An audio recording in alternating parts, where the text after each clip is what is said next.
काटा आपल्या पायात जर मोडला, मोडून जर मधामध्ये राहिला आणि जर तो काटा जर नाहीच निघाला, काट्यानी काटा अगर नाहीच निघाला मित्रांनो, तर याला काय करायचं लक्षात घ्या. हे कांदा आपल्याला फोडायचा आहे.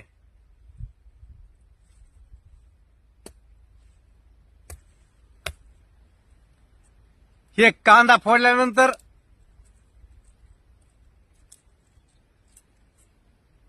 हे कांदा आपण घेतलाय. बघा शेतीमध्ये समधी अवजार तयार होतो. अहो कष्ट केला तर सोनं पिकू शकतो माझा बळीराजा. या शेतीमध्ये काय उगवणार नाही. अरे समधी औषध तुमच्या जवळच आहेत, पण अंमलात कोण आणतोय? तरी मी तुम्हाला सांगतो, ज्या ज्या ठिकाणी तुम्ही माझ्या मित्रांनो तुम्ही बसलात, याचा फायदा उठला मित्रांनो. ह्या घेतलाय कांदा घेतल्यानंतर आपण घेतलाय गुळ.